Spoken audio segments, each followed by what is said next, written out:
application of Gauss theorem. First one, electric field intensity due to a infinitely long straight conductor. So see that. So this is the infinitely long straight conductor. It's one conductor. The positive charge இல்லையா, ஒரு infinitely long straight conductor எடுத்துக்கிறோம். அந்த கண்டக்டருக்கு ஒரு positive charge கொடுத்துக்கிறோம். எங்க இருந்து எங்க வரைக்கும் இருக்குது? மைனஸ் இன்ஃபினிட்டில இருந்து பிளஸ் இன்ஃபினிட்டி வரைக்கும் இருக்கு. ஸோ அந்த சார்ஜ் இதுல ஃப்ளோ ஆச்சு அப்படின்னா நம்ம ஏற்கனவே சொல்லிக்கிறோம், ஒரு கண்டக்டர்ல கரண்ட் ஃப்ளோ ஆனா அதை சுத்தி ஒரு மேக்னெட்டிக் ஃபீல்டு ப்ரொடியூஸ் ஆகுன்னு சொல்லிக்கிறோம். அப்ப அந்த மேக்னெட்டிக் ஃபீல்டு ப்ரொடியூஸ் ஆகிறத அந்த கிரீன் கலர் ஏரியால எடுத்துக்கிறோம். ஒரு கண்டக்டர் அப்படிங்கும் போது அது சிலிண்ட்ரிக்கல் ஷேப்ல தான் இருக்கும். ஸோ அதனால நம்ம என்ன பண்ணிக்கிறோம் அப்படின்னா இதுவும் வந்து ஒரு சிலிண்ட்ரிக்கல் ஷேப்ல தான் இருக்கும்னால அதுவும் அதே மாதிரி நம்ம எடுத்துக்கிறோம் கிரீன் கலர்ல. அப்போ அந்த சிலிண்டரோட லென்த் பாத்தீங்க அப்படின்னா எல். ஓகே, அந்த இப்ப 3 சர்ஃபேஸ் ஏரியா இருக்குது சிலிண்டருக்கு. இங்க அப்பர் சர்ஃபேஸ் ஏரியா, இங்க lower surface area and curved surface area. So இங்க ஏரியா எடுத்துக்கிறோம் ஸ்மால் ஏரியா டிஏ, இங்க ஒரு பி சி அப்படின்னு 3 ஏரியா எடுத்துக்கிறோம். தட் ஸ்மால் ஏரியா அப்படிங்கிறதுனால டிஎஸ் அப்படின்னு வச்சுக்கிறோம். ஸோ எலக்ட்ரிக் ஃபீல்டு பாருங்க, இந்த ஏரியால இருந்து இப்படி வரும், இந்த ஏரியால இருந்து வெளியில வரும், அவுட்வர்ட் டைரக்ஷன். இந்த கர்வ்டு சர்ஃபேஸ்ல இருந்து எப்படி வருது பாருங்க, இப்போ இந்த பக்கம் வெளியில போகுது. அப்போ 3 சைட்ல 3 விதமா நமக்கு ஆக்ட் பண்ணுது. அப்போ what is the total electric flux R the electric field comes out from the infinitely long straight conductor அப்படின்னா by applying the Gauss law. So Gaussian surface is a closed surface around the charge distribution such that the electric field intensity has a single fixed value at every point on the surface. So இது எல்லா பாயிண்ட்டும் அப்படிதான், இது ஃபுல்லாவே இருக்கு. நம்ம என்ன பண்றோம், இந்த கிரீன் கலர் ஒரு ஸ்மால் ஏரியா மட்டும் நம்ம எடுத்துக்கிறோம். இப்போ எடுத்து இன்டகிரேட் பண்றோம். phi equal to integral of s e dot ds that is equal to q by epsilon naught. This is called the Gauss law. So Gauss law இப்போ எத்தனை area எடுத்துருக்கோம்? 3 எடுத்துக்கிறோம், a b c. ஸோ ஏங்கிறது இங்க இருக்கு, b இங்க இருக்கு, c இருக்கு. இப்போ a and b பாருங்க, it is 90 degree. That electric field and area, that angle between the surface area normal to the surface area to the electric field is 90 degree.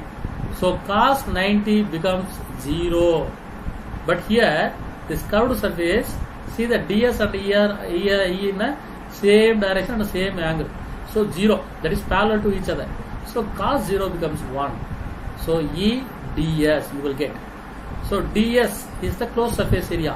Integrating the ds you will get the total surface area of the cylinder. So what is the formula for the cylinder? 2 pi rl. So 2 pi rl is here.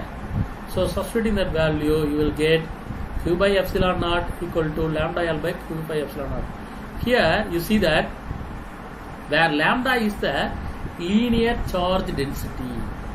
Lambda is called linear charge density.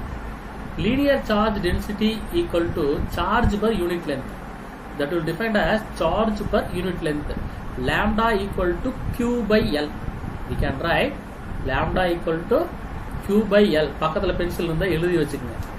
Lambda equal to q by l. That's called charge density, charge per unit length. Or we can write q equal to lambda into l. அப்ப என்ன எழுதலாம்? q equal to lambda l எழுதணுமா? அப்ப q equal to lambda l அப்படின்னு எழுதணும் அப்படின்னா இங்க பாருங்க, இங்க q by epsilon நாட்ங்கிறது Gauss law. Gauss lawல இங்க இருக்கிற q க்கு பதிலா நம்ம என்ன பண்றோம் அப்படின்னா lambda l அப்படின்னு எழுதுறோம். Okay, so q by epsilon naught equal to lambda by l. ஏற்கனவே நம்ம என்ன கண்டுபிடிச்சு வச்சுக்கிறோம்? e into 2 pi rl கண்டுபிடிச்சிரோம். This is also Gauss law. pi equal to q by epsilon naught. அதே தான் இங்க கண்டுபிடிச்சிரோம், e into 2 pi rl. அப்போ இங்க வந்து lambda l by epsilon naught. So ரெண்டுமே equal. Left sides are equal, so equating the right side of the equation. So e 2 pi rl equal to lambda l by epsilon naught. So l get cancelled. Then remaining value e எங்கே வச்சு என்ன பண்றோம்? 2 pi r கீழே கொண்டு வரோம். So 1 by 2 pi epsilon naught lambda by r. Or we can write multiply by 2. We can write 2 lambda by r by 4 by epsilon naught.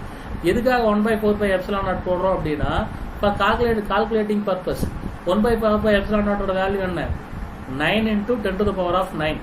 அப்ப டக்குன்னு நம்ம சப்ஸ்டிட்யூட் பண்ணி கால்குலேட் பண்ணிடலாம். அதுக்காக தான் இப்படி மாத்திக்கிறேன், வேற ஒன்றும் இல்லை. ஸோ நீங்க இப்படியே விட்டீங்கனாலும் ஒன்றும் தப்பு இல்லை. So the direction of the electric field intensity radially outward of the positive line charge. நம்ம ஏற்கனவே பார்த்துருக்கோம். இங்க பாருங்க, பாசிட்டிவ் சார்ஜ் இருக்கு, electric field is acting outward. So positive charge அப்படின்னாலே that electric field is acting outward direction. Suppose it is negative charge now, electric field is acting towards the charge. நாம் ஏற்கனவே பார்த்துருக்கோம் ரெண்டு quality. So the electric field intensity is independent of the size of the Gaussian constructor. It depends only on the distance of the point of consideration. the Gaussian surface should contain the point of constitution. இதுதான் ஒரு small note. So இப்போ நம்ம என்ன பார்த்தோம்னா infinitely long side conductor பார்த்தோம். இப்போ infinitely long side கண்டக்டருக்கு பதிலாக ஒரு சர்ஃபேஸ் ஏரியாவா இருந்தா, ஒரு பேரலல் ஷீட்டா இருந்தா என்ன ஆகும் அப்படிங்கறத அடுத்து நம்ம பார்க்க போறோம். Electric field intensity due to infinitely long thin plane sheet of charge. ஒரு தின் பிளேன் ஷீட் எடுத்துட்டோம். ஸோ இங்க அங்க பாத்தீங்கன்னா லாம்டா அப்படிங்கிற சர்ஃபேஸ் சார்ஜ் டென்சிட்டி, இங்க சிக்மான்னு ஒன்னு இருக்கு பாருங்க. இந்த சிக்மா இருக்கு இல்லையா, sigma is called surface charge density. Okay, right? So here see the tip. Tip means the field lines remain straight, parallel and uniformly spaced. So ஒரு சர்ஃபேஸ் ஏரியா இருக்குது, அதுக்கு பாசிட்டிவ் சார்ஜ் கொடுத்துருக்கோம். பாசிட்டிவ் சார்ஜ் கொடுத்தோம்னா ஒரு surface area அந்த plate தட்டு மாதிரி இருக்குன்னு வச்சுங்க, ஒரு ஷீட்னு வச்சுங்க, ஒரு பேப்பரே இருக்குன்னா பேப்பருக்கு முன்னாடி பக்கமும் எலக்ட்ரிக் ஃபீல்டு போகும், பின்னாடி பக்கமும் எலக்ட்ரிக் ஃபீல்டு போகும். ஸோ சுற்றி ரெண்டு பக்கமே என்ன பண்ணுவோம், எலக்ட்ரிக் ஃபீல்டு வரும். So we are going to consider the two surface area on the two side. So one side is see here ds, A, B and C are the small surface area ds, and see that ds and E is 90 degree, and from point A ds and E are in the same line. So angle between E and ds is 0. So see that other side B side, E and ds are the same side, there is no angle difference between the E and ds, so angle 0. So radius r, so both side that radius also equal, and length from center to that point B, from center to that point A, that length is called L. So the distance are same. Okay, இதுதான் இதில் எடுத்துக்கிட்டோம். இப்போ நம்ம பார்க்கலாம் what is the electric flux produced by the thin plane sheet. So as usual pi equal to Q by epsilon naught is the Gauss law. So again we are going to add the three surface area A, B, C. In that area see that 90 degree ds and 90 see that point, the 90 degree becomes 0. Only these two values has the 0, cos 0. Cos 0 means definitely EDS. So EDS plus EDS, you will get 2EDS. 2E is the constant. So DS is the closed surface area. So this is a pi r square, that is circle. So this is also circle and this side also circle. So pi r square. So 2E into pi r square அப்படின்னு நமக்கு கிடைக்கும். Sir சொல்லுங்க. Hello சொல்லு Soundar. Sir சொல்லு. Hello sir stuck ஆகுது sir, கேட்கல sir. கேட்கலையா? எல்லாருக்குமே இல்லை உனக்கு மட்டுமா? சார் கேட்கல சார். கேக்குதா? இப்போ கேக்குதா? Yes sir.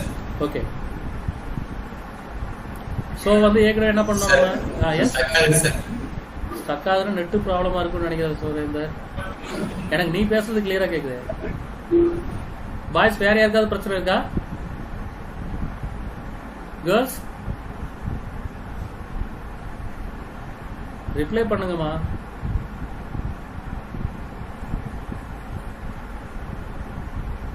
ஹலோ